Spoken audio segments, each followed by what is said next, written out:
All right, all right, all right. And you guys know that we are live? Yes, we are. And today is Tuesday, February the 22nd of 2022. So today is 2 22 22. Isn't that something? Well, let's do it.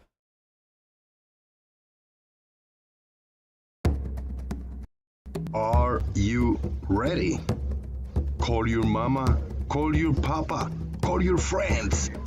The festivities are about to begin. Boom!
Boom.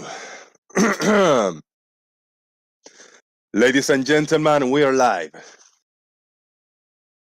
From Florida to the YouTube universe, Jose J.G. Gonzalez. I'm happy to be here in this 22222. All twos. And I ask you to please share the show. You know why? Because we are.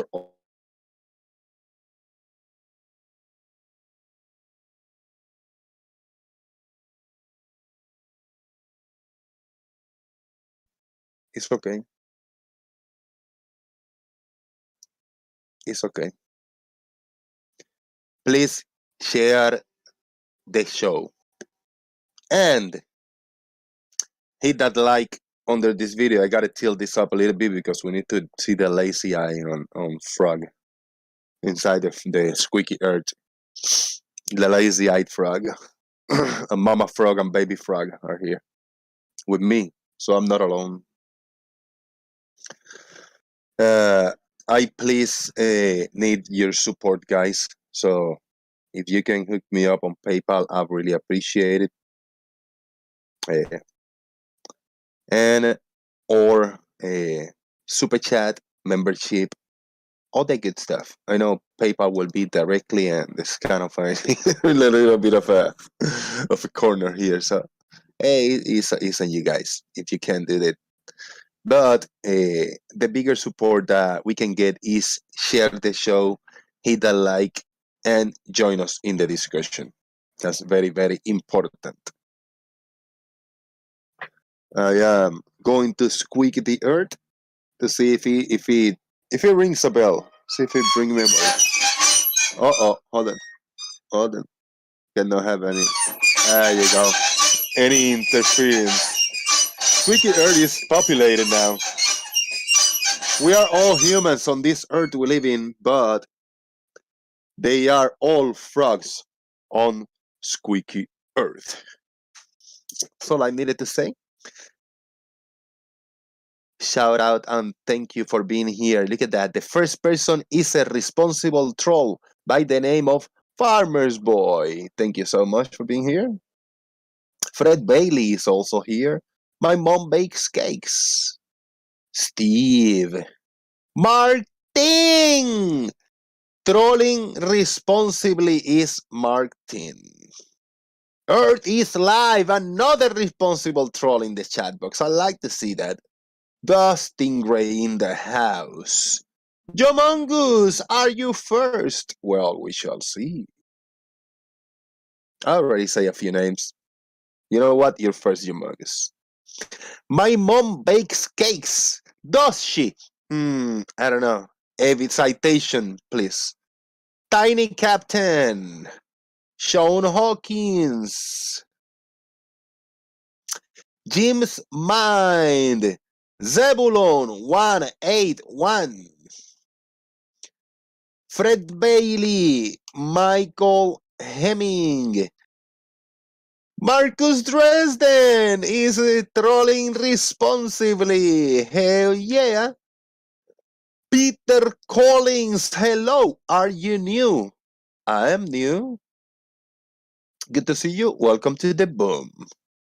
And JT Davis 62. Boom, boom, boost indeed. We are in the Discord server, the Daily Boom. And you are all welcome to join us in the festivities. Heads up, we are going to have a shorter show today. So you know, it might be an hour, it might be two, but it will be shorter than 3 hours usual show that I do. I've been doing a 3+ hours show past few days.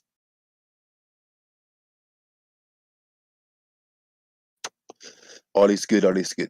How is the viewing experience on YouTube? Did you guys see? Is this layout okay on YouTube? And does it sound okay on YouTube? I'm not saying that my voice is okay. I'm saying if it sounds clear. That's what I'm asking for.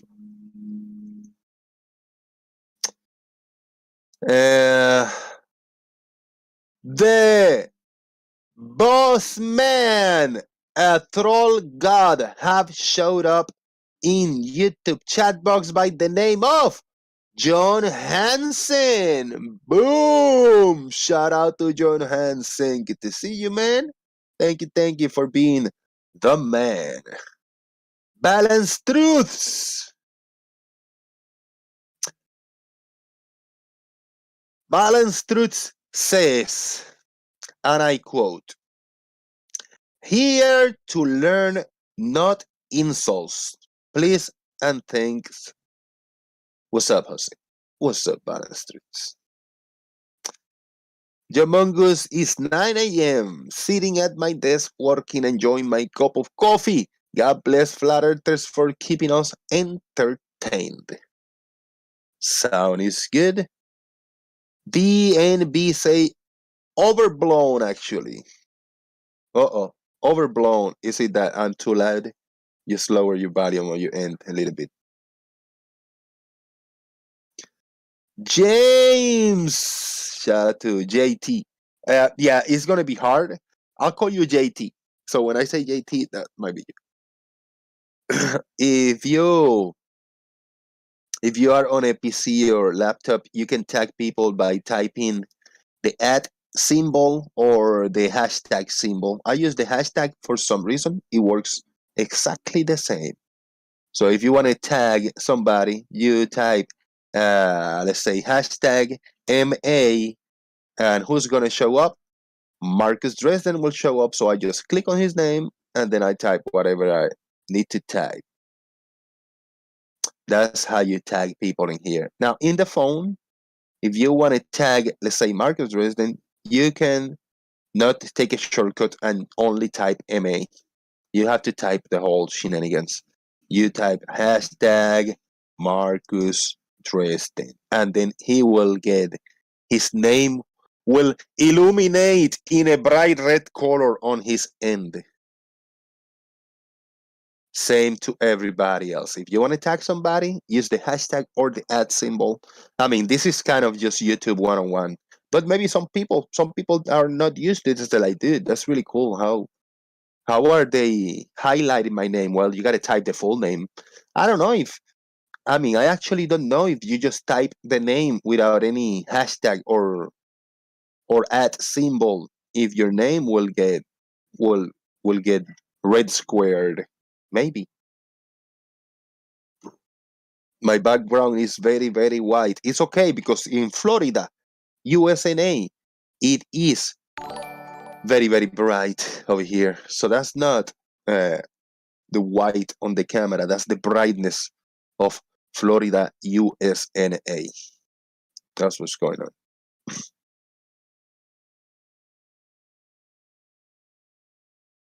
Joe Mongo say hashtag Leal. Did it work? Joe Mongo, yeah, hashtag Leal. Yeah, probably worked. Unfortunately, it doesn't work on iOS. Yeah, you cannot take the shortcut on. You can I mean, I tried it. Android phones, I try and I type the ad and I start typing the name. It doesn't pop up. It doesn't pop up like for me to click. I got to type, but I actually can type the whole thing. So Peter Collins, if you type at Jose JG Boom, just the same name of the channel, my in my end, my name will be red squared, and we will see the whole thing.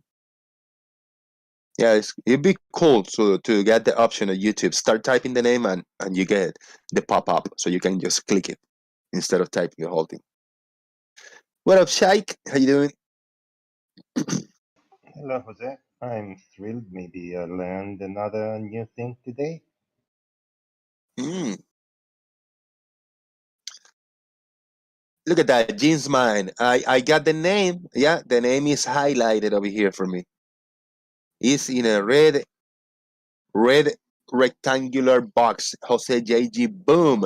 You didn't even have to put the hashtag or the ad symbol. Good. Just type the full name with same caps and spacing.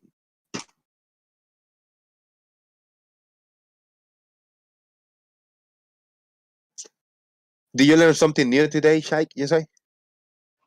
No, I hope to. Yesterday I did. So I'm hoping there will be something new today also. I hope so too. And today's episode, I titled it "It's Boom Time." Today we learn, and tell me what it is, and not what it isn't. Does that make sense? Somehow makes sense, Shaik. What do you think when you hear that? Tell me what it is and not what it isn't. It's the one thing flat earthers can know. They know exactly what it's not, but don't know what it is at all. And I mean, I'm just fingers crossed and trying, praying to the firmament, dingling stars, God, flat Earth of the flat Earth, that we get somebody, some non-glober representing and tell us some things on what they are and how they work instead of what they are not and how they don't work. I'm afraid every time I try to do this, we don't get lots of participations on the flat Earth side. But today might be an exception. What do you think? You never know. Is any Brian in the chat there want to join us? Any Brian? Where was the Brian said? I I adjusted a new emoji, the Fepe the frog, and it's called Mabbit. That green emoji with a red smiley face and big eyes. That's Mabbit. That's the Mabbit emoji.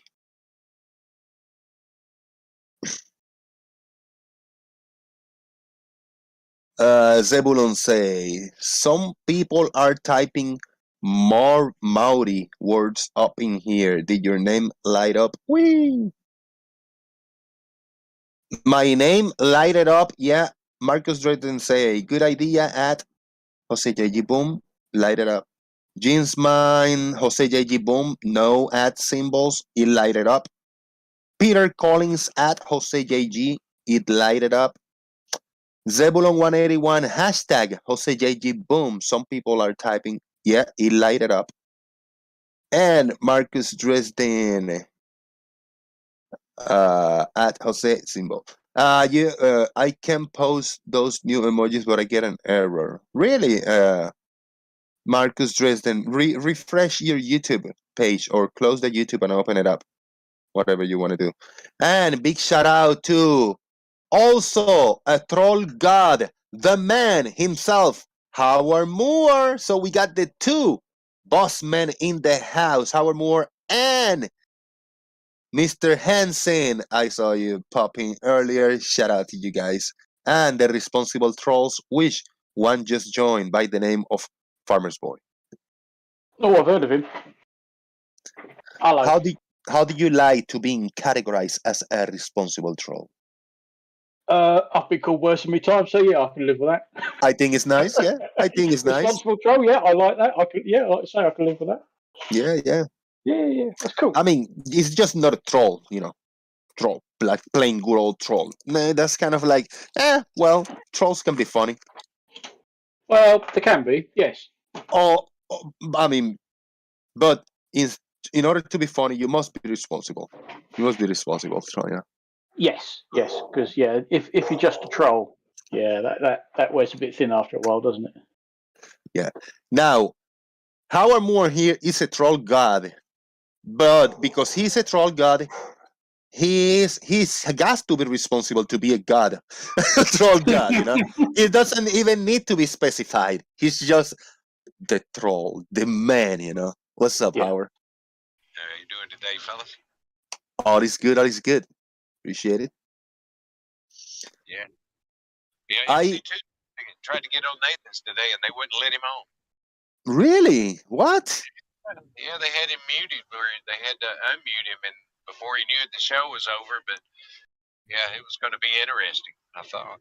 Oh, you know what he does? He does that usually. I mean, when somebody join and they say like, "Nah, we got a script for a full hour. We're gonna just rant over here. Peace.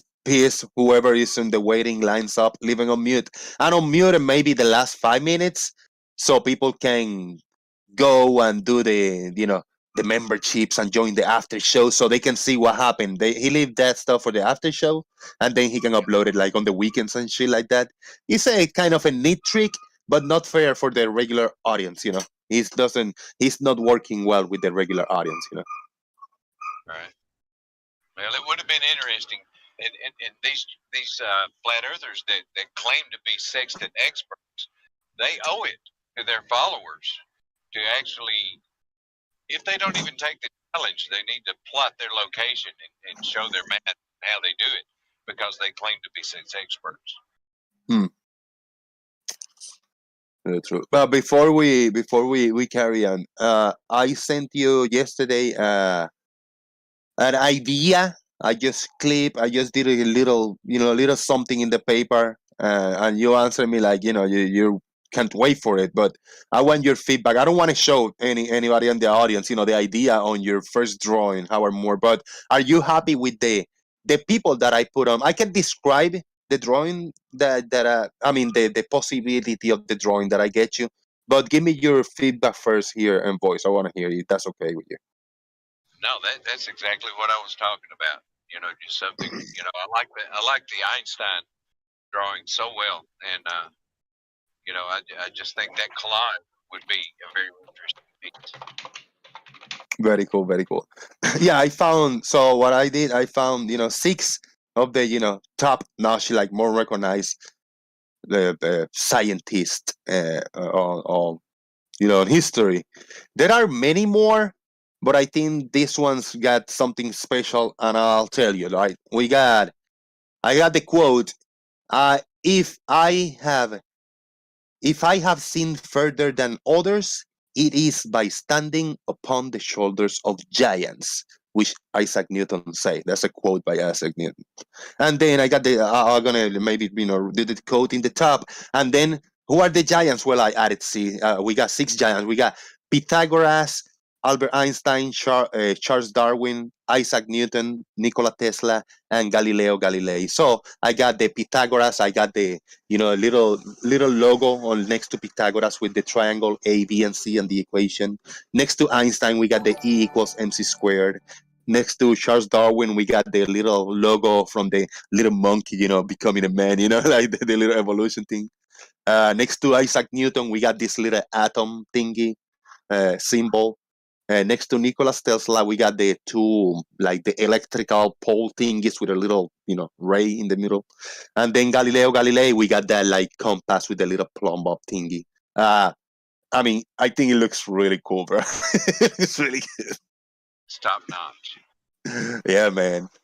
Exactly what I was talking about. Beautiful, man. Beautiful. And Sean Smith just became a member of the channel. We have a new responsible troll in the house by the name of Sean Smith. Thank you very much, Sean. I appreciate your support, brother. Health to the year. Flirspective says MC Toon was waiting to be added to the show. Nathan didn't bring him in and kept him muted, says Flirspective. That sucks, man. Fuck. Yeah. Unfortunate. Yeah, but what a surprise. Mm-mm. Not. Lemon Bird is in the house. How you doing, Lemon? Hey, how you doing? I'm good. Good. 22 How about that for today's date? It is February 22nd. Didn't notice. It works better. Yeah, we take the 02. Sorry. If you put it around the way we do in the UK, then it's 22/02/2022. Damn. Yeah, and actually I don't even need to say 22. It's like 22/02/2022. Today, yeah. And that's how farmer was like, or 02/22/2022. It's still all twos. There's no other. I mean, the zero, but the zero is like that one you can sweep. Oh yeah, if you just look, I mean, I do remember 7th of the 7th 77. Just. It's Pichet Day. Anything about the numbers. 56. I did an interesting thumbnail today. I'm gonna post the thumbnail on the show over here on the Daily Boom. I found myself thinking, what can we do today so we can learn something exciting, new, different, and we can entertain the new ideas and new perspectives. So I created this thumbnail that I'm throwing in the Daily Boom. Me in front of a chalkboard saying, tell me what it is and not what it isn't. Do you find yourself that you are in the side in history where we live on today, right? You are in the side of history where most of the people in that group don't want to tell us what it is. They actually really want to keep talking on what it isn't. You know what I mean? What do you think about that? Well, I think they call that apophatic reasoning. Reasoning by negation, figuring out what a thing is by what it is not. And I think apophatic reasoning is necessary when there's something that's unknown. You use apophatic reasoning by negation to approach stuff that you may not have seen yet. Find some way forward to figure out what it is. You kind of see some of that in dialectic opposition in philosophy as well. Dialectic opposition in philosophy says we may not know fully what a thing is, but we're going to set up boundaries between what it is or it isn't, or rather between its opposites. Hot and cold. This is dialectic, like two. Two extremes that you set the discussion up between to try to figure out what it is in the middle. So I think this sort of reasoning, dialectic opposition with two opposites that you sit between, like flat and round, say, help guide the discussion, especially if there's some sort of an unknown, which is, I think, necessary since we can't, know everything. Now, I mean, I see your reasoning, where you're coming from, and that's what is supposed to happen. But then at the end of the day, when I say, I'm gonna say you, but I don't mean you specific, but the flat Earth side, the globe, the people that question the globe, they want to find what's wrong with the globe. They're gonna find what's wrong with everything, so we can know what it is. But I wish they actually verbalize and tell us what it really is, because they still refuse to tell us what it is. They want to tell us what it is, but it still don't tell us what it is. They expect me to reason and come to a conclusion on my own, but that's not the way it should work. I should know by you telling me what it is, and then I can entertain that idea once and for all, because I really don't know what it is. If you tell me, no, it's not that, Jose, and I say, like, what it is? Oh, by not being that, you know what it is, Jose. You know what it. No, I don't know. I need to be told what it is. It's at least needs to tell you or give you some sort of action that you can use to figure out what is the case. Is it on pillars on top of a watery deep? Is it covered by a firmament dome?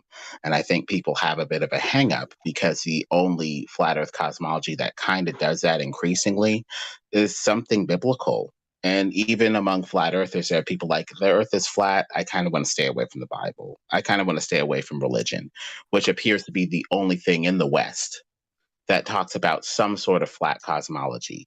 And in the biblical cosmology, not only is it just flat, it also says that it's on pillars on top of a watery deep, covered by a firmament dome, with the sun, moon, and stars revolving within it, under the waters above, under the heavenly throne of God. It says that it's flat. And has a pretty robust model in that regard. For like a map, you would have to tag like an A.E. Gleason map on top of that. And so people kind of shy away from that because they don't want the additional, stuff, baggage, or they just want to shy away from that. So in a way, they're kind of stuck between two extremes themselves, wanting to affirm that it's flat, but not really go forward with, say, more robust elements of a model beyond that. Very shy, very shy, not empty claims, but very wishy-washy, like not a concrete answer, not a concrete point of I mean, I'm not getting presented with something like, here, Jose, it's not that everything, none of this on the table, it's none of this. Here is what it is, Jose. Here, right here. I'm gonna commit to this is it. Here, what you got it. No, I know again that they say we're gonna get rid of all of this and it is something else. What it is, and that's kind of what I'm left with, like empty hands. Yeah, well, they're trying to leave it so that you can figure it out for yourself without having to give you like a faith-based declaration. This is how it is, but I haven't seen the firmament myself, which is understandable. But we're still between those two extremes. What are we prepared to find when we finally do an exploration? Are we prepared to find a dome based off of, say, this declaration from God, this declaration from this person at NASA, this whistleblower? It works both ways. We need a framework to guide us forward to figure out what's going on in the future. Kind of like a faith-based declaration, like this is what it is, this is what you're probably going to find, along with eventual discoveries. So the two extremes for that, for me anyway, as a theist flatty, would be what God said in the Bible, an A.E. Gleason map to prepare me what to find. And then from there, I would need to do additional exploration to see what is, there. Yeah, you see, the difference, Lemon, is that science doesn't start with a conclusion and then look for evidence to support it. It starts with many questions. And when you say we can answer things by saying what something isn't, that can only be true in binary senses. In other words, there are only two options and we know it isn't this.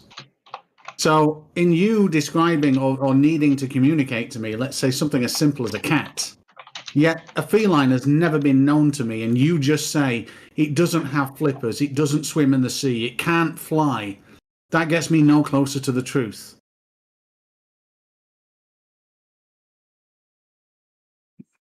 Flat earthers have to start saying it is this and this is why. And that's we can absolutely do that in modern science, to say, hey, look, this is a planet and a solar system. We can say it is this, and this is how you because this is what we expect on it. These are the images we've taken of it. All of them support the conclusion it's a planet in a solar system in a massive universe. that is like the very me flat earther 2 solid Damn it. years, and the day before I went to the globe, that's the day I before the whole day I say, all right, I'm gonna look for what it is. What is the earth? How does it look like? How gravity works? What are the sun, the moon, the stars? How is the sunrise? All the questions, the flying paths, everything. I did a quick recap on all those 2 years. Let me find the answers on exactly what it is. I want to have everything in hardcore ink written down, and me just having this little folder with all the answers.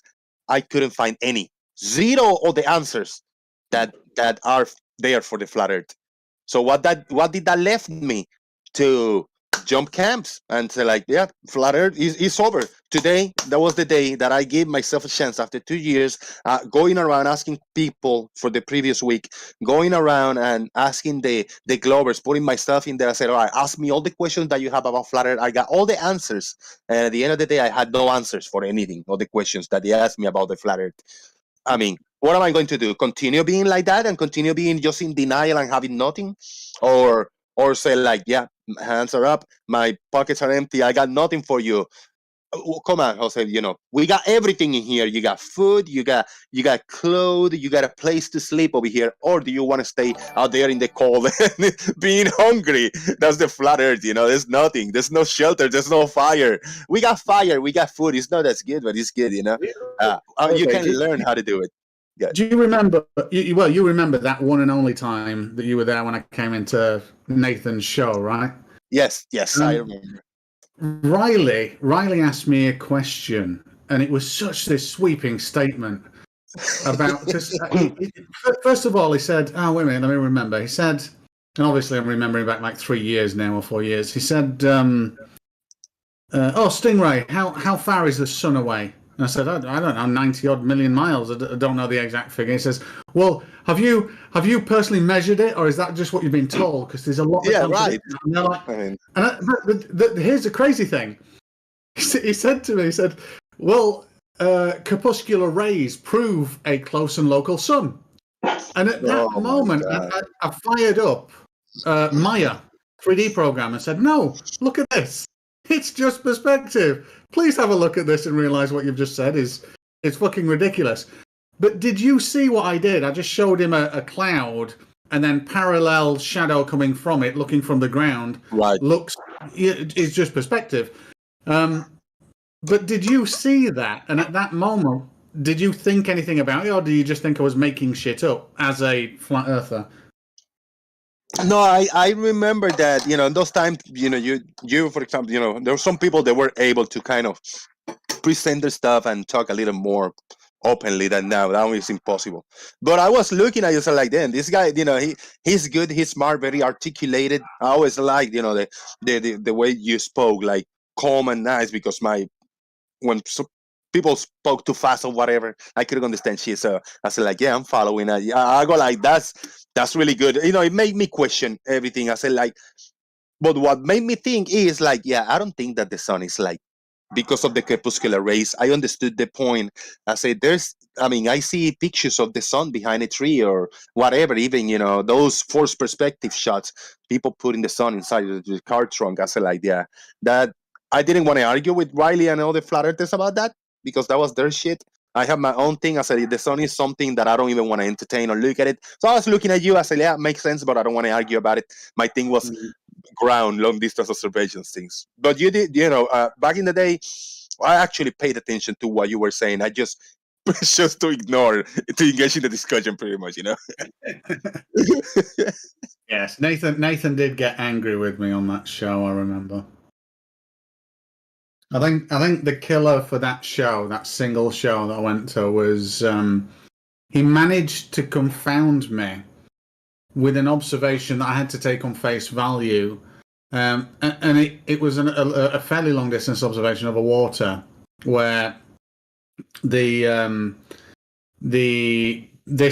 factory or this dock at the other side should have been entirely hidden, but we could actually see kind of the lower parts of the building and things. And to be honest, I had to be honest at that time. Even if you go back and look at that video, it's me saying, hey, Well, actually, this was the amazing thing.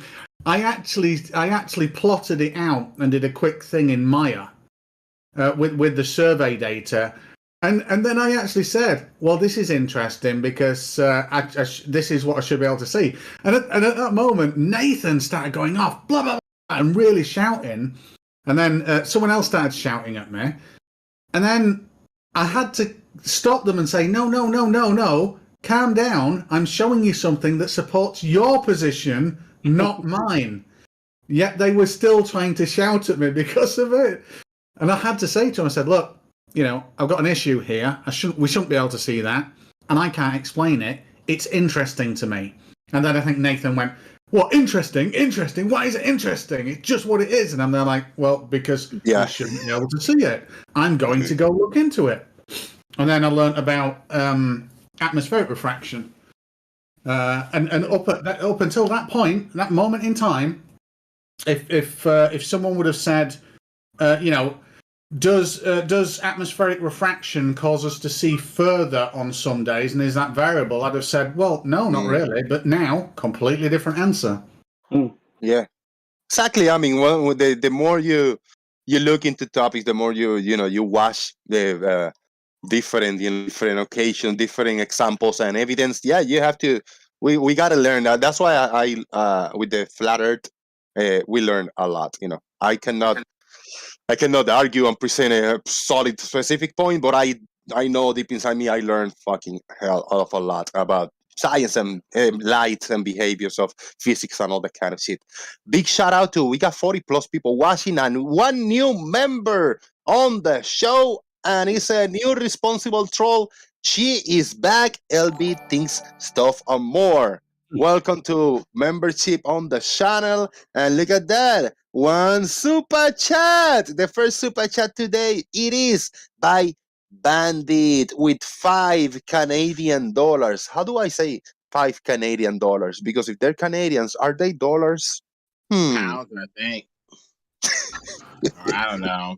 They Or were. do I just say, if I just say Bandit gave me 5 Canadians? That sounds strange.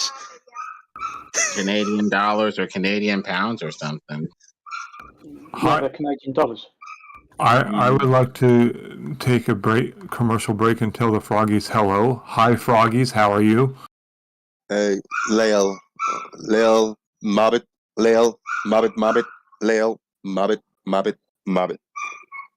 Thank you. And the dog's barking. Watch it, Lale. That That's was next door. Next door. Guys, I could have been in Florida tomorrow for a week and a bit. I decided against it.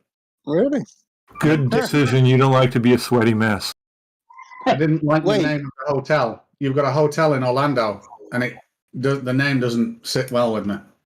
Fucking A, really? Just because? Come over to the Tampa Bay area. They're nice looking hotel names over there. Yeah, this was wait a minute, what was it? Gaylord Palms. Oh no, yeah, I wouldn't run away to Gaylord. Yeah. No, I'm being serious. I'm being serious. Oh dear. There's a retail conference on there starting Sunday, and it's just like, okay, no. Welcome to Florida, right? Yeah. It's like, hey, let's go to a bar, Jose. What bar we go to? The butterfly bar, whatever. I say, like, no, thank you. It's nothing wrong. I'm not against it, but I say, like, nah, I ain't going there. So fuck am I gonna find there? Some very good friends. Spread your wings and fly, Jose. Right. I know. Yeah. Good one. Oh man. You just have to change your perspective, Jose. No pun intended. Yeah, but don't.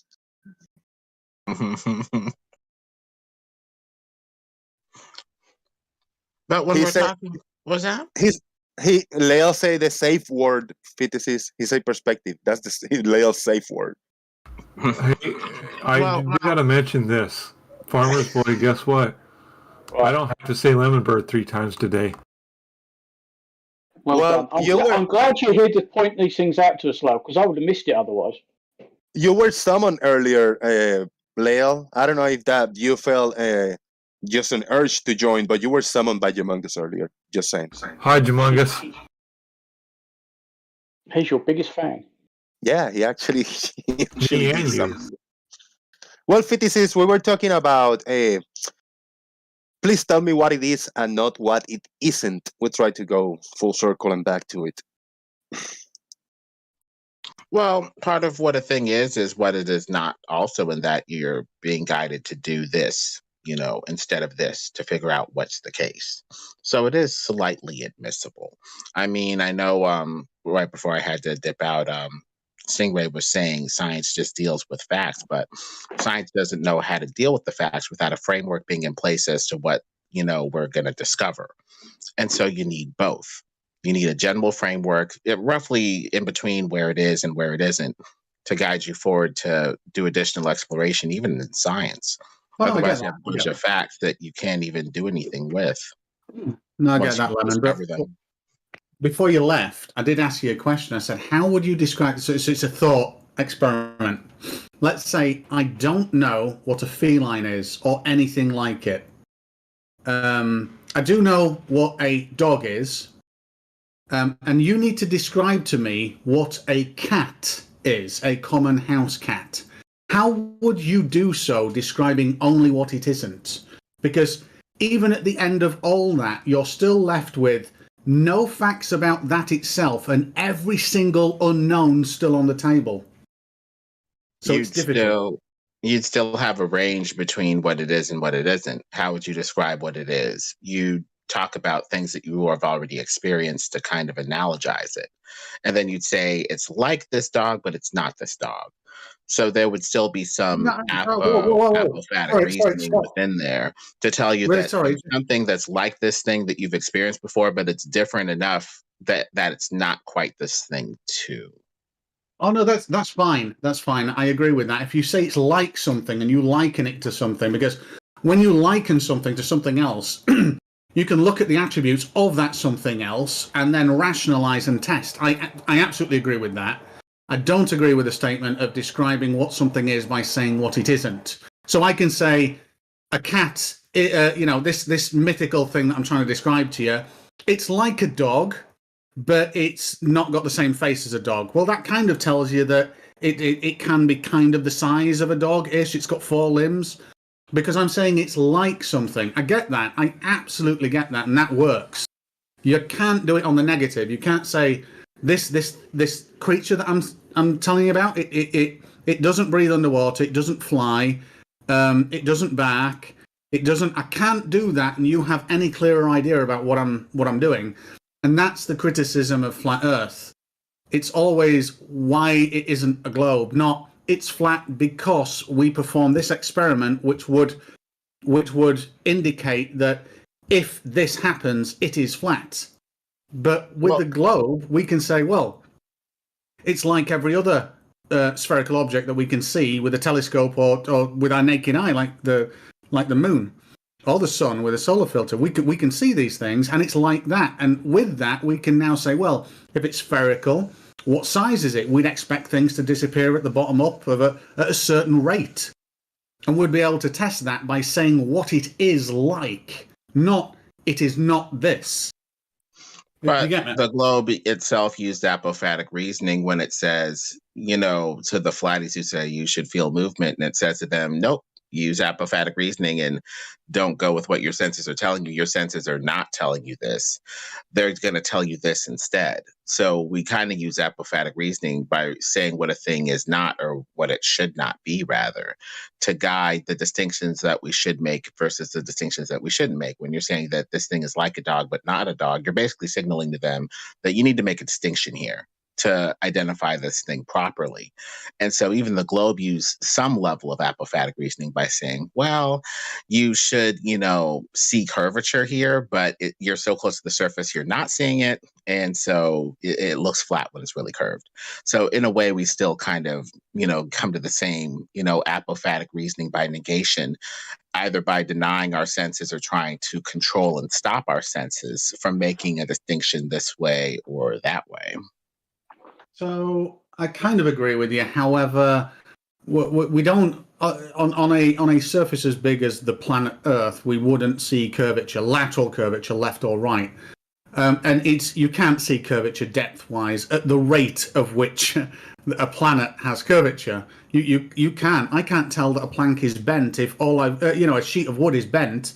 If all I'm seeing is the entire sheet in my vision, and it is indeed bending away from me, I wouldn't be able to tell. But what I can see, and what is a positive affirmation of that, is I see the effects of that curvature visually at the rate that would be expected with 1 degree over 69 miles. Not only that, I can test that with different elevations as well to get a real decent indication of tangency to an horizon that would be expected at the rate on a planet our size. And all of those match and they're all positive. When we say about the motion, I know you mentioned the motion, but we don't say, we should feel, I think you said we should feel motion and stuff, but this is another criticism I've got of flat Earth. Why? Why should we feel motion? Give me the velocity, give me the acceleration that humans can feel, and then give me the acceleration that is felt by the various motions of the Earth, and tell me that one is above the other. Because if you haven't done that, the statement's false. Well, the thing is, we have several effects which have several similar causes. And so to differentiate, that's where that apophatic reasoning comes in. Because to differentiate properly, you need to say it's this and or it is not this to get proper differentiation. So I guess the globe, is still kind of using some apophatic reasoning to say, even though you can feel 20 miles per hour in your car, you somehow can't feel it at 66,000 miles per hour around the sun. So I guess the way that the discussion is framed, you kind of have that apophatic reasoning. What was that, bro, Alan? That's not how apophatic reasoning works. It's not saying, oh, you don't expect this. Apophatic is not saying the Earth is a globe. That's a positive affirmation. Saying it's not that, saying it's anything but that is apophatic. But it's saying you should not feel this, which is slightly apophatic in its reasoning, and that is reasoning by negation. Actually, that's not true either. Or that's a saying straw what man. you should not feel. That's a straw man. Nobody says what you should feel, what you should not feel. We make a positive affirmation, a positive claim by saying you can measure the rotation. There's nothing apophatic about that. Can I? Okay, well then there's nothing apophatic about saying that the Earth is flat. Can I state one thing and Correct. If I'm wrong? If you could take the possibility of vibrations out of a vehicle and you put someone in a vehicle going around a turn at, let's say, 20 miles per hour, you would not be able to tell the amount of speed the car is going. You could tell that it's moving, but you would not be able to tell, oh, it's going 20 miles per hour. So the whole point in that is to say, you mentioned the rotation of the Earth, or the revolution of the Earth around the sun. That's a larger loop than any loop here on Earth that a car drives around. And so why should we be able to feel something around that large of a loop if we could not feel it on a racetrack in a car going 20 miles an hour or even 60 miles per hour? I mean, just to add to Lyle's point there, Lemon, if I said to you, I'm going to alter your weight by 0.5%, do you think you could tell me when that happens? Let's say you're jumping up and down, and you stop, and then you feel yourself, oh, this is me, and then you jump up and down, and you keep doing that. But at one of those points, I'm going to reduce the weight on your feet by 0.5% of your overall body weight. Do you think you would feel that? Based off the small number, no. But no. I mean, we need to see what practical dimension there'd be to such a declaration. How would this play out in reality? Otherwise, it's like reasoning small number or small amount, therefore not felt, which may be accurate, may not be. Well, you can work this out yourself, and I'm sure you like math. You can work out the tangential change of the Earth at the equator, and that 1/2 of 1% is exactly what you feel. That is the difference. So you could be stood on the top in the North Pole, and you've got the full weight of this magic acceleration of downward force, let's say, and then you can be stood at the equator and you've got a 0.5% less of the 9.8 meters per second squared acceleration, and that's measurable. When you calculate out the radius of the Earth and the actual rotation, that acceleration, as in the change in tangential speed, actually equates for that 1/2 of 1%, and it all matches. You could do this right now if you wanted to, just by calculating it. Hey, Stingray, to add to that, I'm willing to bet that if someone were to weigh themselves with no clothes on right before they get to go to bed, and then wake up in the morning and they're 5 pounds more than they weighed when they went to bed, they would not be able to feel the difference in their weight. And 5 pounds is a lot of weight in that case to gain overnight. I'd seriously want to know how they gained that much weight. Well, I'm just saying, it's a hypothetical thought thing. I don't think that's going to haunt me. Lyle, that's just going to haunt me for quite a while now in trying to figure that out. But leave it with me. But that's okay. But you don't have to figure it out. If you could gain that much weight overnight while you're sleeping, 5 pounds, and wake up in the morning, I don't think you would feel be able to tell that you weigh more without weighing yourself. I think that's nearly impossible, and that's way more than 0.5% of your body weight if you weigh 150 pounds. Would you disagree, Farmer's Boy, or anybody else in the chat? I've noticed if I put 5 pounds on overnight. Well, no, not if it were possible to do so, and you wake up in the morning and you stand up, could you tell that you weigh 5 pounds more? That's the question. I think I might notice it. Yeah. You did. I'm still scared about where I gained this extra weight and how it got on me. It's scaring the shit out of me right now, literally. Don't worry, mate. You always lose weight when you go to sleep. I need to shout out Joe Mungus. You did this. You summoned Lale. Thank you. Yeah, you could get intravenous drip feed of those pounds while you sleep. Boom. But to wake up in the morning and say, oh, instead of weighing 150 pounds, now stand up and say, I weigh 155 pounds. You wouldn't be able to sense that you weigh 5 pounds more. You may be able to tell you weigh more, but not the exact amount. And 5 pounds to 150 pounds is a lot more than 0.5%.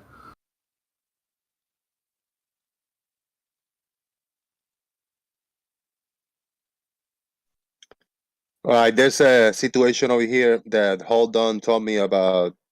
Hold On hadn't get my drawing for a long time, but I guess that the U.S. Postal Service from 45,550 miles away works. Hey, I'm gonna put the picture up, bro. Hey, you are on. This is Hold On face reveal in 3, 2, 1. Are you ready? Hold your titties. Boom! Shout out to Hold On. Good looking out, my man. Fuck yeah. I am excited about that, brother. Is that Gandalf? Thank you so much, man. That reminds me of Gandalf. Now I know when you say like, dude, I know all of this from this. You guys are talking about Aristoteles and Aristarchus and Copernicus and all of these people. You are from that era. Look at you. You must be hundreds of years old, and you never changed your look. I like the hair. I like the beard.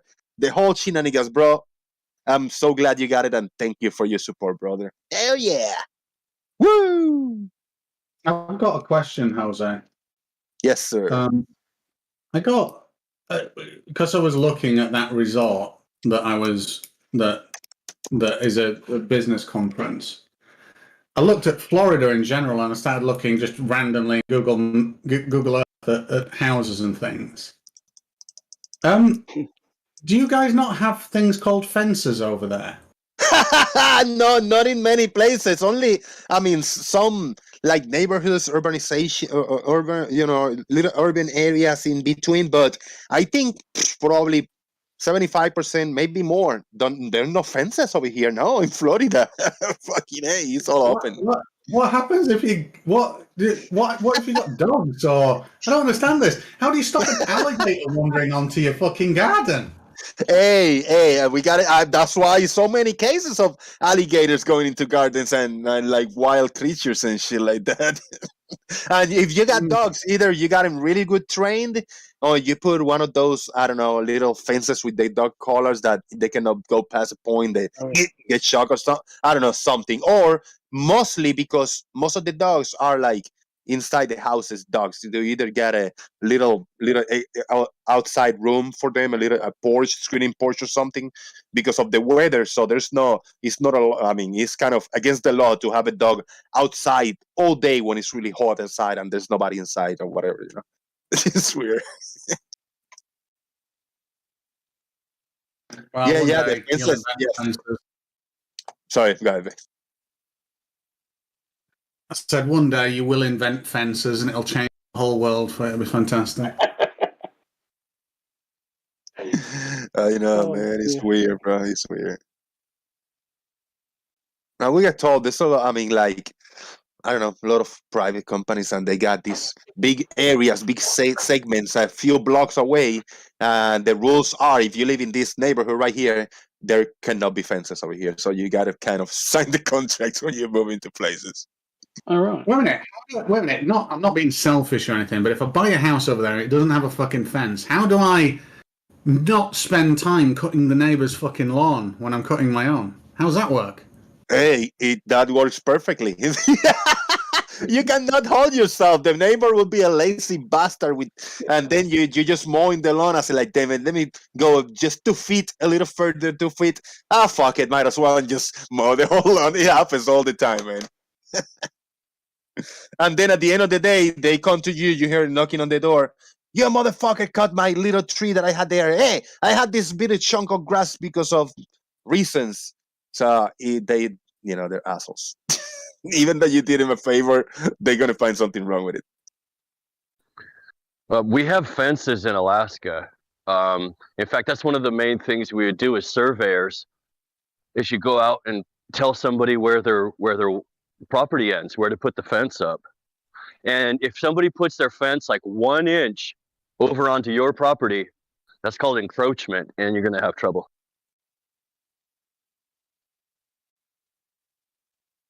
How do you, just out of interest, how do you actually measure and plot out to like an inch accuracy when you're doing this surveying?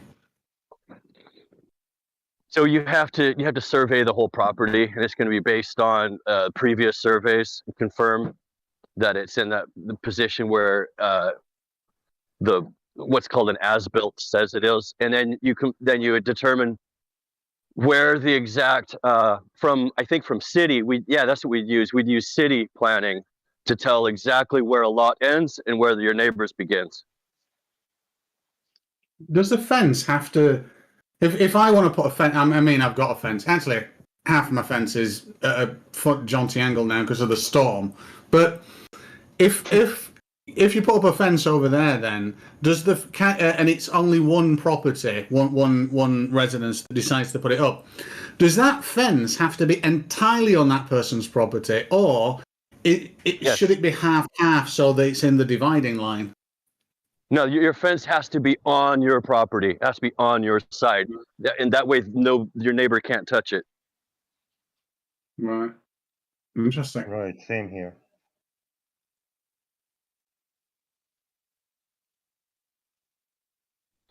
The fence is your property because it's on your property.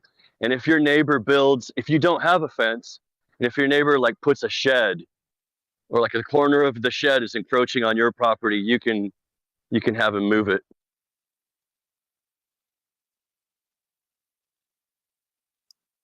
Yeah, And you'll need a theodolite, and you'll know how to do surveying. you're giving an extra foot on your yard, and they take like 10 feet.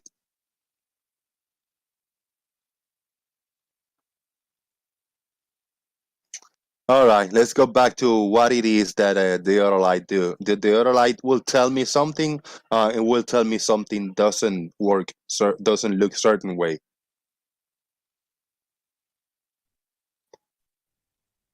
The theodolite? Yeah, It'll the be Theodolite. leveled enough. I mean, it may be off by a fraction of an arc second or two, but it'll be level enough at the origin, at the starting point. Will we get a Yeah, result? Will we get a result if we do a test with a Theodolite about from one side or another?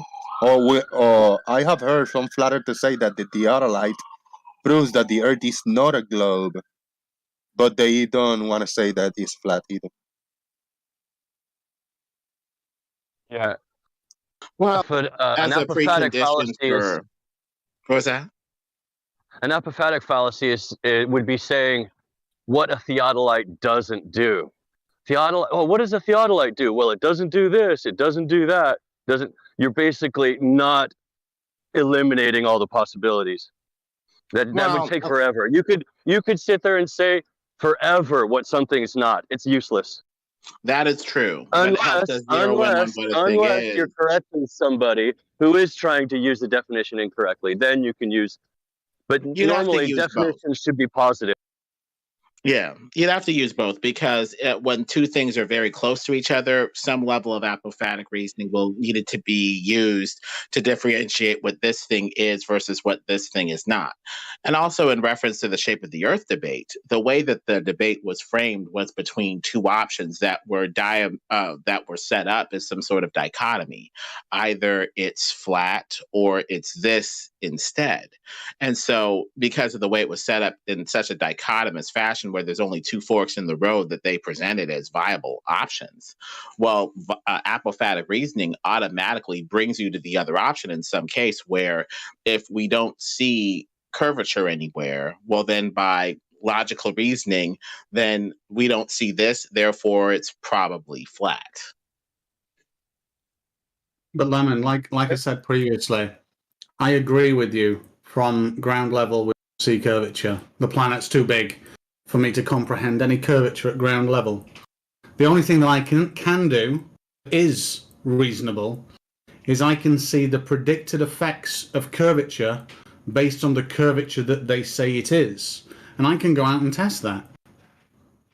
Well, armed with another framework, you can just reinterpret what you've seen. I mean, we've shown objects disappearing bottom first over a flat surface with Ricci 5 zeros, life is short in other people, showing proof of concept to set up the mind to think along certain terms and reinterpret what's being shown to us over the flat plane. And so it all kind of works together. This, I guess you could call it cataphatic reasoning, where you bring stuff together to say what a thing is, and apophatic reasoning, where you try to kind of say what this thing is not also. But there's one thing that I've still yet to get from any flat earther that argues the point that you've just illustrated, is the things disappearing from the bottom is actually the lesser of the compelling argument that we live on a planet with a curve and it's testable and here you go. The strongest argument is not that things disappear from the bottom, it's that an object at my eye line at exactly the same elevation moving away from me drops below my eye line at the same rate of it following a curve at 1 degree every 69 miles. Not that it disappears from the bottom or is occluded by water or anything like that. That's a secondary effect. The worse effect is absolutely that 6 foot high observer observing something 6 foot high, a target that's 6 foot high, sees the observation of that target drop below that 6 foot, all the way down to then going behind water. But the fact that it's moved away from that's the most compelling argument, that it moves away at the rate that you would expect on a planet the size they say it is. Well, the argument can be reinterpreted and revealed for how not compelling it is from another perspective, with little to no contradiction when you demonstrate the effect over a flat surface, when we see too far over said curved surface, and the horizon accompanies us rising toward, gentlemen, toward the level of the eyes, similar to a flat surface. On a ball, you'd be at the top position of the ball and it would drop away immediately. It would not rise and accompany the No, observer, even if it fails to rise perfectly to the level of the eyes, gentlemen. The ramping up toward the level of the eyes that appears to continue as you climb higher and higher and higher is enough to mimic a flat surface and to go with, that instead. no. Why did you say it must drop away immediately? Why That's what we spread? see How with did it? geometric balls that we see. You get a Well, beach ball, is it? that's what you see. Is it? Really? And so a combination of what a thing is and what it is not is used to help zero in on the topic. And based off of what we see, a flat horizon, and the testimony from the dude who created it, aka God, the only person who's qualified to really render a judgment since he made the thing, and the evidence of our senses, we have enough to go with one line of reasoning that's pretty flat and plain to see. Well, if God is the expert on that, he told me it was a sphere. I'd like to see a demonstration with the ball that it immediately drops down and doesn't go up first. Let's be a Yeah. bit more specific. When God said that immediately. there's the verses in the Bible that I'm talking about. I'm not talking about a booming voice or anything like that. In Job 38:14, it says it's pressed out like clay under the signet ring. And if you look at signet rings that sports people wear or whatever, you'll notice a flat crest that is inside the ring that you could push inside of something else to leave a seal. Back in Babylon, they used to take these signet ring seals around their neck, these rings that they would press into clay to seal a document and show that you're the king or you're the notary or whatever by your specific family seal. They still have a couple of them that are that have been excavated in a couple different digs, and that would leave a flat impression. So God appeared to say that to Job when he said it's pressed out like clay under the signet ring. And since God's the only person there who is qualified to really render a verdict, I would tend to file that away, along with the evidence of our senses. I thought you said you don't want to bring the Bible, Lemon. Lemon Bird. I have a problem with that because Job, in two different places, uses that word that you're talking about, circle of the earth. But in one place he uses it as a noun, and in another place he uses it as a verb, and they mean different things. Okay, more importantly, I've done a video on this. And I'm an anthropologist. It does not say signet ring. That is incorrect. That is 100% wrong, and you've fallen for the meme. What it's talking about is what's called a cylinder seal. We can find cylinder seals still in Mesopotamian and Sumerian archaeology. A cylinder seal, what the book in Job is referring to, is the rotation of the earth, and how the rotation of the earth causes the sun to shine on the evildoers, and they scatter like cockroaches. But you have cylinder seals that still have flat bases that leave a flat impression. So we're still kind of back to square one with that. It's not talking about the shape. It's talking about the movement of the sun. The sun rolls across the earth, the face of the earth, and exposes the evildoers, and they scatter like cockroaches. The only way that we know about that interpretation is because science, so-called, has claimed heliocentrism, and now we go back and retroactively reinterpret the scriptures from a new framework, a new paradigm, a new way of thinking. I say, basically, it has to be a globe, and now we're going to reinterpret these scriptures in light of another framework. I think the proper interpretation of that scripture is that Job is describing the rotation of the earth.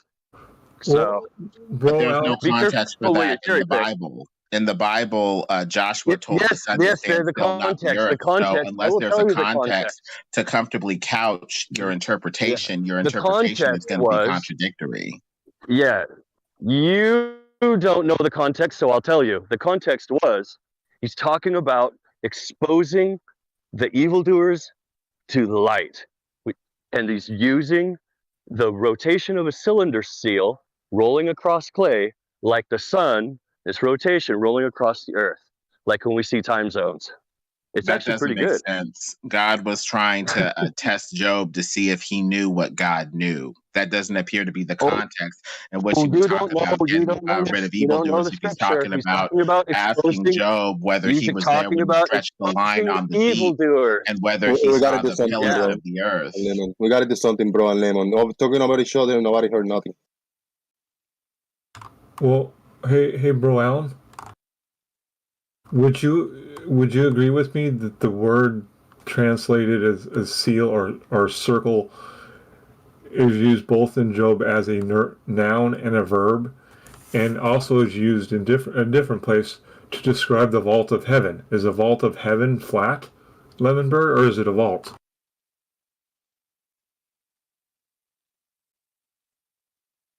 Probably a vault with doors if we're going to go with the most literal interpretation.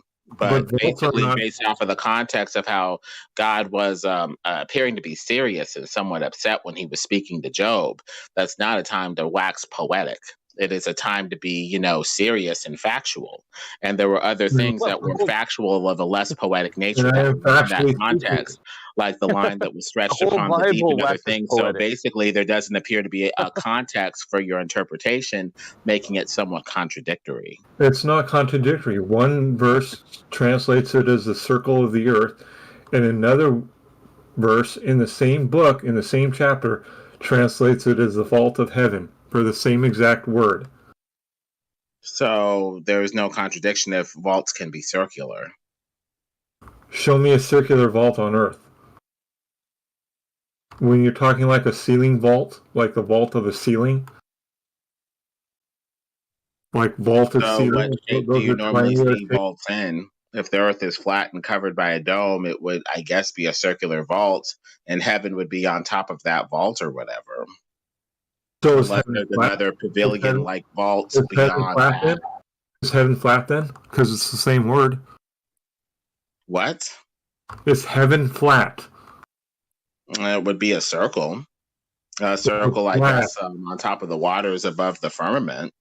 Is it flat? You're not answering the question. One would assume. I mean, it doesn't look like God leads us on curved paths. It says in the Bible that he leads us on straight paths, not curved. So if he leads us on straight paths, why would heaven be curved?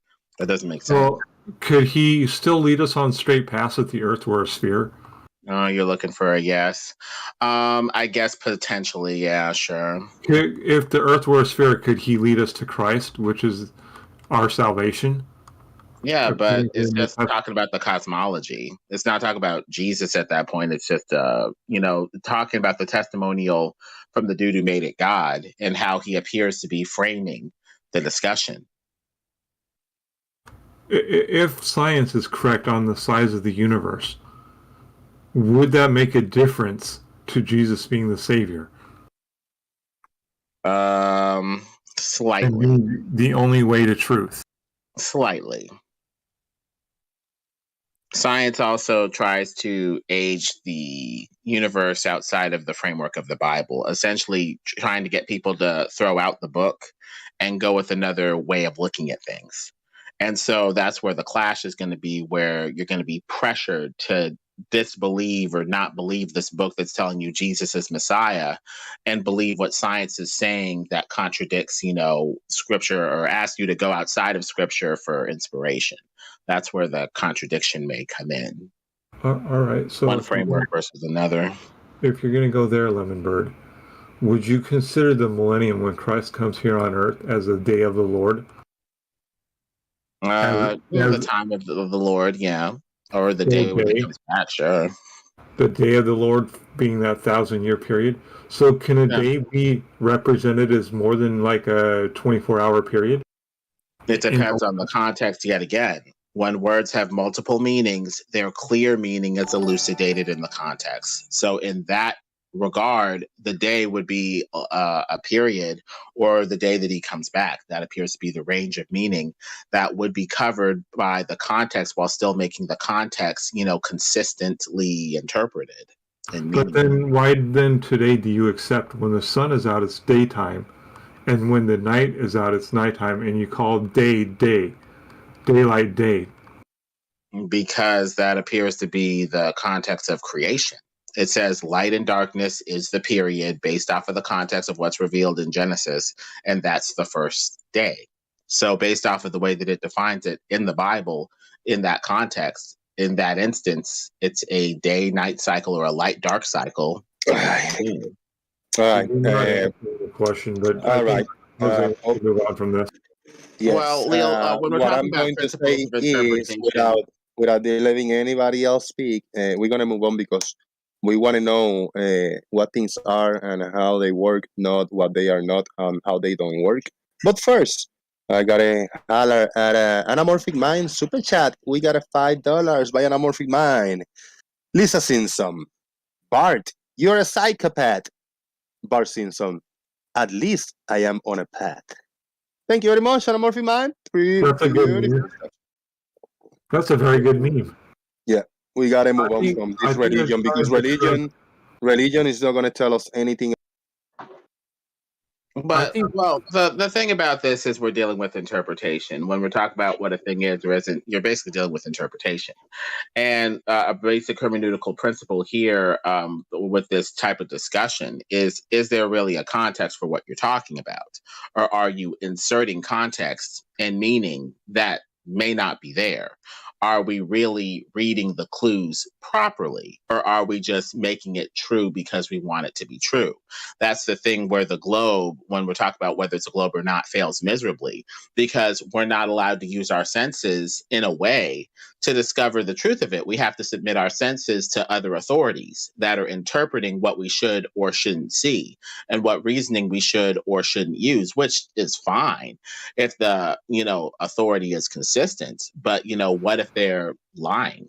What if they're off? What if we're getting, fisheye distortion that's being passed off as a ball? And then, you get suspicious at that point and, it's hard to know who to have faith in and trust if you can't even, trust your own senses to discover the truth. Hey, bro, Alan, would you agree with me that 2,000 years ago, cultures, when speaking about a day, they were just talking about the period of time in which the date that the sun was out, and they called that day? Yeah, at least 90% of the Bible is parables. Are we really continuing to talk about the Bible? What the fuck is going on? Move on from the Bible. Well, I want to continue talking about this principle only. I mean, we can get off the biblical edge of it, but the main response that I had to you, Leo, was the context doesn't appear to be there for what you're talking about. Another context appears to be in place for what that means. That's why I'm asking Bro Alan. Bro Alan, from your research, would you agree that ancient cultures, any cultures 2,000 years ago, when talking about date, they're talking about the time from when the sun rises to when the sun sets?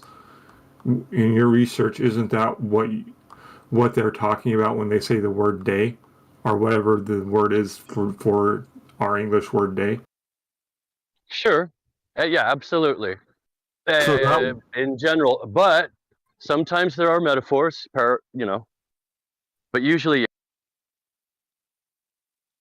And when it's metaphor, like give an example of what you've seen as a metaphor from your research for the word day.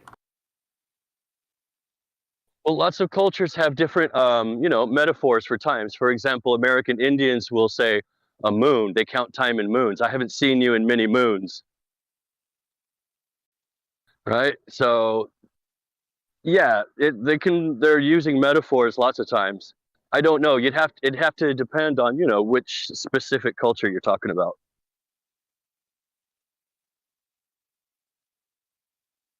And when they say many moons, are they talking about the cycles of the moon? Like from the month? Yeah, they usually mean a month, but it's also a metaphor. Yeah, when you say many moons, that's not a specific number, no. Okay, I didn't know that. I've heard the phrase before, but I thought it meant from one full moon to the next full moon. But it could actually mean more than that, or less than that. I think so. Originally, yeah, it would have been literal, but then it just became a saying.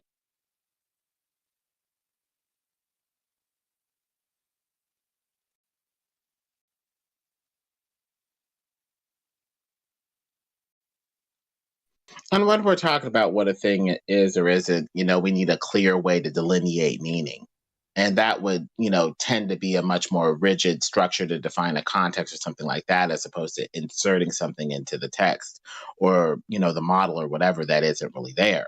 Is it really true that the only thing that can block what's beyond is a hump of Earth curvature? Or is that, not the case and something else could do it just as well, like looking over a flat surface?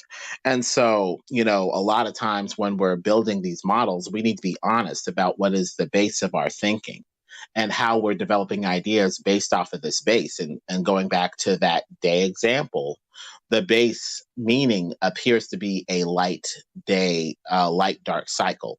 That is the base meaning from which you're getting these additional meanings for more context, periods, times, seasons, all coming from that base definition, etymologically or otherwise, of a light dark cycle or a certain period. The smallest period that we would ascribe that to would be a light dark cycle. So at the very least, in the range of meanings that we're exploring for different interpretations, it ranges from a light dark cycle to the other things like period, season, something more metaphorical, more literary, that sort of thing. But we would have to cover that range to be fully honest as to the range of meaning that is sensibly available in the text.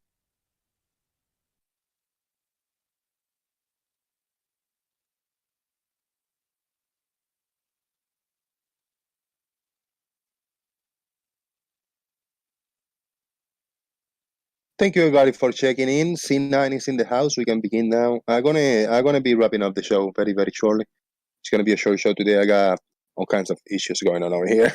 I'm not like all in. I appreciate everybody for coming in. But yeah, I'll smoke a cigarette and then we'll do a round of final thoughts. Hopefully tomorrow is a better day. Hope you feel better, Jose. That's a tricky one. That's a tricky one. Yeah, religion has that effect. Well, I try to secularize the conversation because I know people don't want to talk about that. That's why we talk about the heuristic principles that can be used for this discussion. No, you don't. You just bring bollocks and bullshit every fucking time. And if that ain't bad enough, you then bring religion into it. So he had an important heuristic principle about the semantic meaning of words to tell what they are or not for interpretation. What about that? But regardless of all that, the Earth still isn't flat. Well, if we don't have clear principles as to what a thing is or is not, how are we even, sure? We've taken enough fucking photographs of it from space. It ain't flat. Fisheye photos? Really? No, okay. No. You keep saying fisheye just because it shows the one thing you don't want it to be. That's bollocks. Sorry, that Lemon. Goes both ways. The truth cuts both ways, farmers. You're going with the ball because it goes with what you believe to. So let's try to figure out what is or is not actually happening here.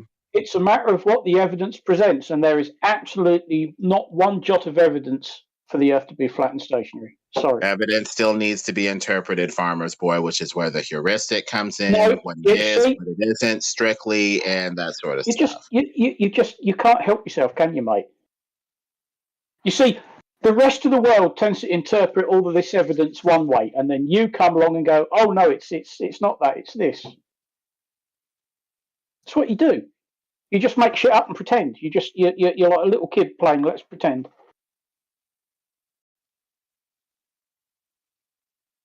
Oh, for fuck's sake. Hey, that's how cultures advance. Otherwise, you stay stuck on the same old thing. They could have still been using leeches on us to bleed us and everything else. They changed because somebody went against the norm at the time. And they probably got ridiculed, put down. People like you shout at them and tell them, fuck you. That's what you do. That's all you have. But things change. People learn more. They do actually still use leeches sometimes, I believe. Yeah, they do. And the old trick of putting it's not the norm. It's not like they used to cut people and bleed them and all that kind of stuff. Come on, things have changed. And the people who changed it bucked the system that was current at the time. And they probably got ridiculed. It wasn't changed by flat earthers. Flat Earthers want to take us back to the days of bleeding, of bloodletting. They would love that to go back to those days. Yeah, Certainly that's a seems big that way, doesn't it? It's like they want to go back several hundred years and forget all the advancements in science and technology. Although they'll use science and technology Let's every hear. day. Let's hear the boss man want to say something here. Howard, what's up? I was just chiming in. Yeah, we can't afford to step back into the 2,000 year ago ideologies. We've advanced, and these things are simple. And to me, these days, after being in this argument for so long, it's just a pretend game. Flat earthers are just pretending that Earth is flat. That's just silly. Righto.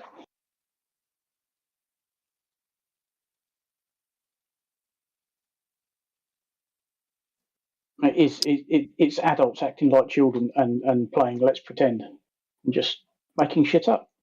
Do you wanna play Gary on tell us what it is and not what it isn't?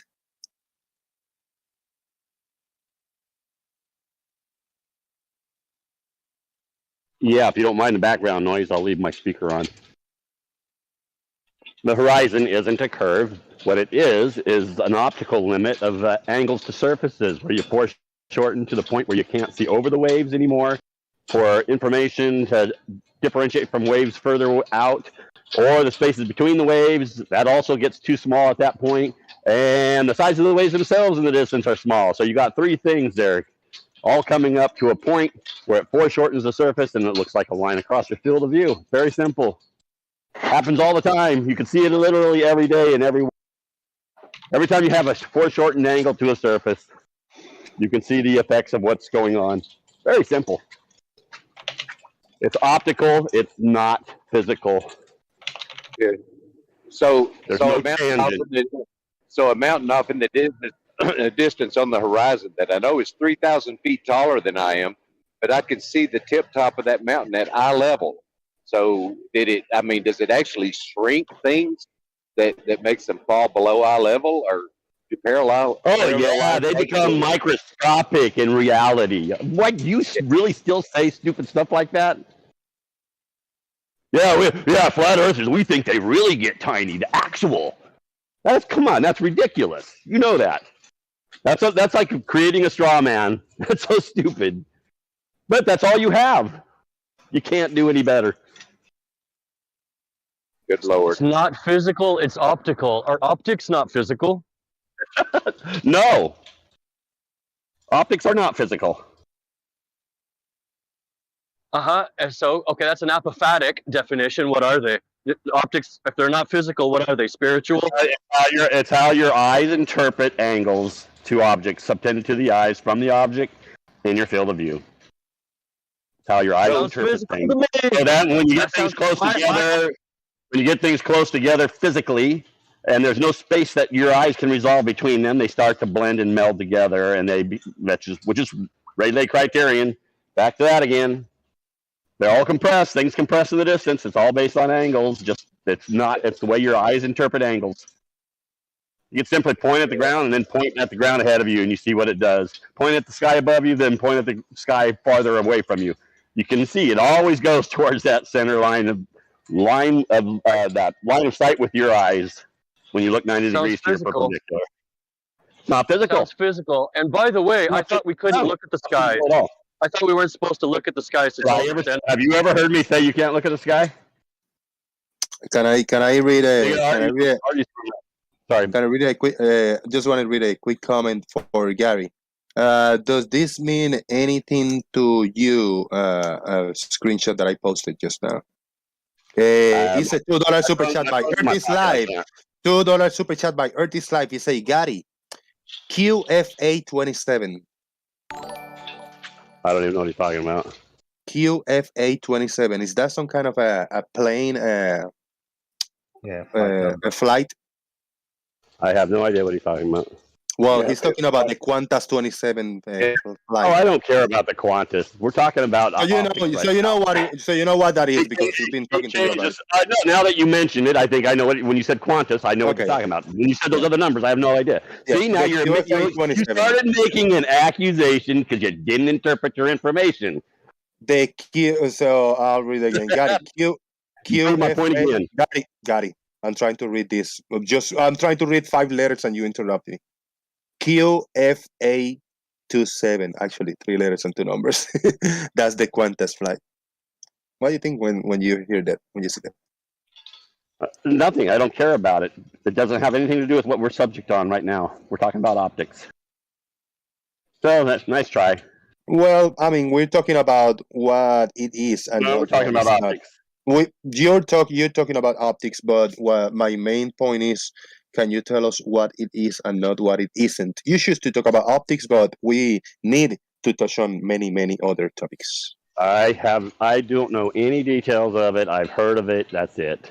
So no, why would I make a remark on it? I called and you wanted me to make a comment on something, what it is versus what it isn't. I did that.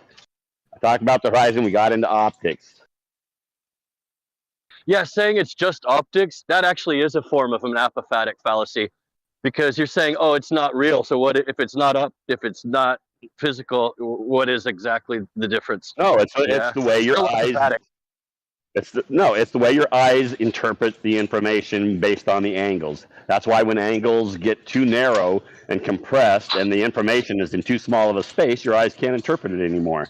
That's why Well, things good thing we're not. Yeah, good thing. appear to become okay. So Good thing just we're note not. that Good he thing was we're not interrupting me right reliant. now. Sorry, you finished? I wasn't, but go ahead. You just take No, note go that ahead. you interrupted me. I'm done. That's fine. No, You go can ahead. No, go ahead. I'm done. Nope. Okay, You have my so permission to proceed. when you start, it's a good thing that we don't rely on physical human biology. You know, talking about how the eyes work. That's because we have things like cameras and theodolites and telescopes. So They all talking work about the human same way. biology is a red herring. They work the same way. They all have limits based on angles. They all interpret angles similar, just at different distances.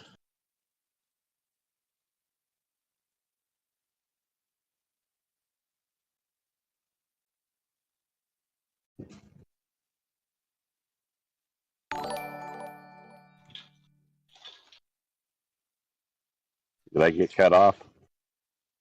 No. So Oh. basically, if I'm 70 miles away from that mountain that I was talking about that's peeping up over the horizon, I should be able to take a telescope and I should be able to see more of that mountain. Right? If you take a telescope, you will see more of the mountain, right? You'll see a lot more detail. You might even see trees, right? Where you can't see trees without them from that distance. Can you identify an individual tree? You won't see the part. Zoom the base back in. Yeah. Can you identify an individual tree 70 miles away on a mountain? You won't see the base of that mountain that is obscured. Can you identify an individual tree on the mountain 70 miles away? Yeah, the mountain I'm talking about doesn't have trees. It's a rock. Okay, that's not the point. You can still answer the question. No, okay, can you identify an individual rock? A smaller rock, maybe the size of a ton boulder. Can you identify that as individual from 70 miles away? Yeah, but the question is, what about the part that's obscured by the horizon? It's not obscured by the horizon. You're going to have all kinds of stuff between you depending on your elevation. Like I have trees in front of me over here. I can't even see the mountains because I'm too close to the trees. Even though the mountains are only about 60, 70 miles from here. It's the Sierra Nevada mountains. I normally can see them on a clear day very easily, but not depending on where I'm at, because you have terrain. There's trees here. So I couldn't, because my angle over the trees, I couldn't even see them from where I'm at at the moment. So you have all those things. I need a few seconds. Barney, hello. Are you new? I'm new. Thank you. Good to see you, brother. I got 2 super chats over here, back to back, and they say, "Oh, no, I'm trying. My computer just started lagging again. Oh, I'm feeling like shit." Okay, and we got John Rapp with $2 Australian. Thank you, John Rapp. John Rapp said, relative vision disequilibrium. Gary White Bother 2022. Thank you, John Rapp. And we also have a Barney Tearspell with 25 HRKs. Thank you, Barney. I appreciate that. And there's a typo, but he says, greetings from 2020. I'm still stuck. I'm still stuck here. Please send help. Shout out to Barney, stuck in 2020. Thank you, brother. Good to see you. Yeah, not seen him around for a while. Yes, always enjoyed listening to Barney. Yeah. All right, we got one super chat before you guys take the floor again. And this one is by Earth is Live, hitting me up again with another $5. Earth is Live says, QFA 27. 7127 miles, 7,127 miles, 12 hours and 6 minutes, 566 miles per hour. What is the distance between Santiago, Chile, and Sydney, Australia? That's good information. Thank you so much for this line. It is a very long distance. 7,127 miles, right?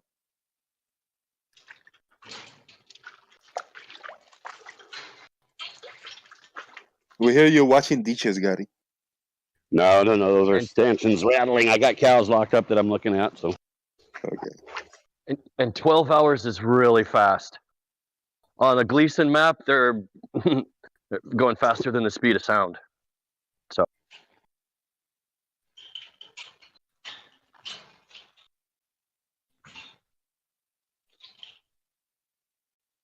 Yes, and unfortunately, we don't. Go on. I wonder, Gary, what is it in the camera in our eyes that turn a positive angle to a negative one? How does that work exactly? Can you explain? I have no idea what you're talking about. Like usual, Chuck, you never make any sense. Things that are higher than us, and we should look. Jose, do you know what he said, or could you answer him? No, How about letting him talk? No, I wasn't paying attention. If there's something higher than me, obviously I'm looking up to him. Apparently, our eyes make it look below. I'm looking down to it, not up. No, that's not true. Is Extra J in here? He has a video that will show you wrong. Thank you, Extra J. Just in case you're there. Right. No, Extra J lined up some sockets on a table. He lined up the center of his lens with the top of the sockets. He did a good job. And then he moved the sockets away. Guess what happens? Did the socket top drop below the eye level of the camera? No. No. It stayed perfectly even with it while the bottom compressed upwards to it and shrank with the distance as he moved it across the table. Great. We got Extra J. Thank you, Extra J. So how come I'm They looking stayed at eye level. How come? Yeah, I have a video too from Critical Fake. In fact, it was in that one video recently I did. I put the clip in there. And, oh, no, I didn't. No, I didn't. Sorry, I lied. I have a video with a clip from Extra Think with a ship that he showed zoomed in at one point of the day and not zoomed in at one point of the day to show where it was. And he had showed where his eye level was at the one point where it'd be on a ship. And then when you look out, the eye level is right there at the horizon. Okay, I got a shout out to make. Shout out to Anamorphic Mind for a $5 super chat. Thank you so much, sir. For Gary, and I have a quote. Better to remain silent and be thought a fool than to speak and remove all doubt. Abraham Lincoln. Thank you so much, Anamorphic Mind. Hey, aren't you glad I'm here to make you money? They send in super chats to ask me questions. You should be thankful to me, Jose. You should be nicer to me. Guys like Lemon and I make you money. I remember Racky saying shit like that. You should be nicer to us. Yeah, that wasn't a question, but thank you. Okay, we got super chat by John Rapp with 2 Australians. Thank you very much, John Rapp. I appreciate the money. And John Rapp says, derpity derp, derpity derpity derps, lemon 2022. Thank you very much, John Rapp. Sounds pretty accurate. Very articulated words. Piss He off, paid Ken. money to say that? Yes. That shows the brain of a Globie. We needed the quote like in written in blood and money. Take his words over yours any day. I wonder, Gary, did you happen to see the images I posted from that Russian weather satellite? We got the video.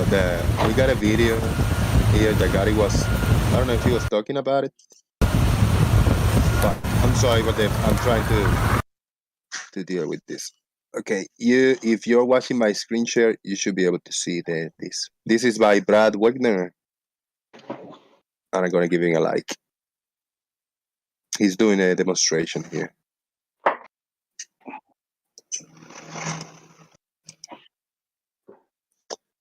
Everybody click on the link that Brad Wagner just posted and leaving some feedback over there in his video.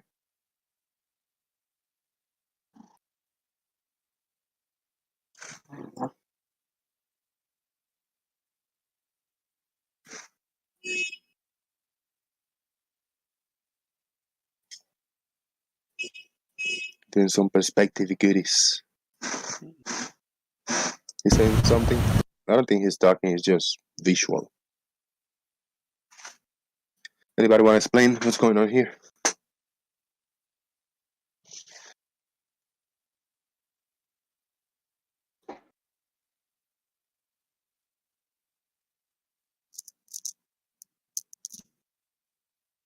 Well, thank you so much, Brad. You want to join and tell us about it?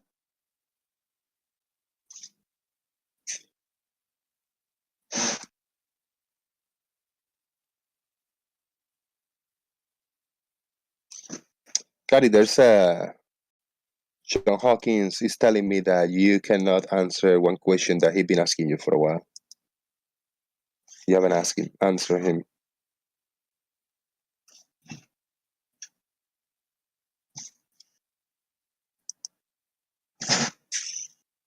Nothing. We lost it for the day. We lost everything today. Looks that way. Yeah.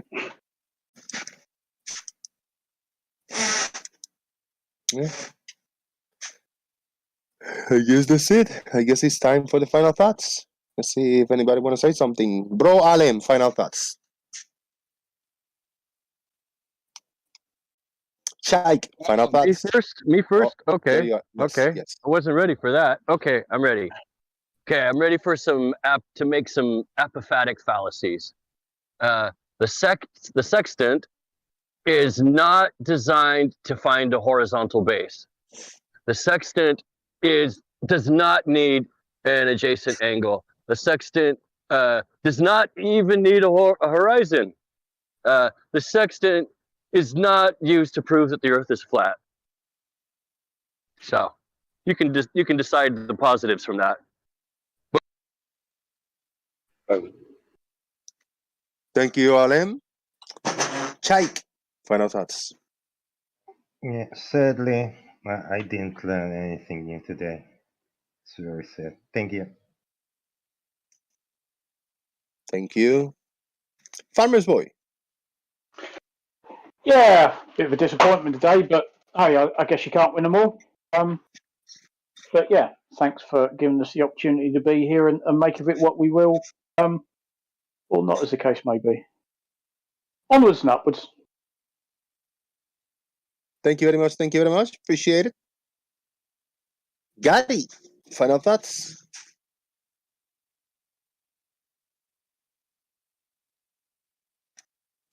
Grubus.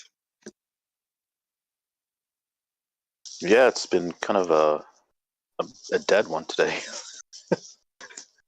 I think everyone's having a bad day or something.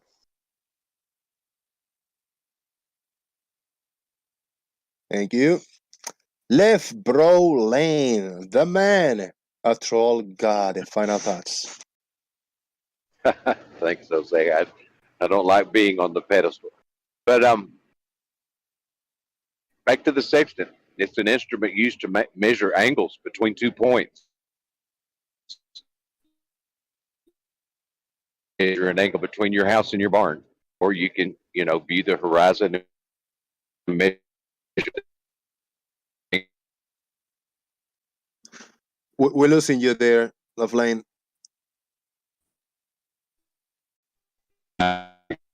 Oh, we lost you there, man. That's okay. Thanks, Jose. Thank you, brother. Sorry about that. Half of that was like bad roboting. Thank you very much, man. Talk later. Catch you around. Mars mushrooms. Right. Hey there, Jose. I don't get notifications for some reason. I just got here about 5 minutes ago, but I wish I would have gotten here earlier. And I don't need a sextant to get to my barn. I've been living in the same place for like 45 years, so it's pretty easy to get to the barn, even in a big storm. But if I was out in the ocean, I'd want a sextant. Thank you. And Mojok Man. Well, I hear all this talk about sextants and how it's a flat Earth tool. Why does it seem like flat Earthers are not able to use one using flat Earth assumptions?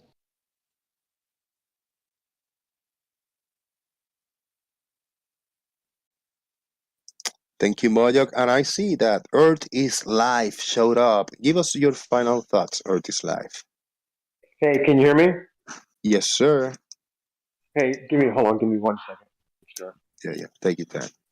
I wanted to jump in real quick because I noticed that kind of you read my super chat and both of them were towards Gary, and I would like Gary to actually, instead of just ignoring it and like, oh, I don't know anything about this. Actually, what you need to do is you need to look into it, because if you look at I don't know if you want to say that it's your flat Earth map, but the map that most flat earthers adhere to, this flight, which a lot of flat earthers say doesn't exist, actually happened. The distances involved and the time that it took this flight to travel would be impossible on flat Earth. So rather than just ignoring it and continuing to go down this path of narrow angles and compression and all this nonsense, which is going to get you nowhere, look into this and try and figure out how this flight happened and how long it should have taken on flat Earth, how long it should have taken on the globe, and see which one matches. That's all I got, Jose. Good show. Maybe everyone's kind of down because it's Monday. I don't know. Maybe it's because it's Monday. Yeah, everyone's got a case of the Mondays. Yeah. No, I'm going through a really rough situation here. Personally, economically, I'm like, I don't know, man. I don't know if I'm gonna make it.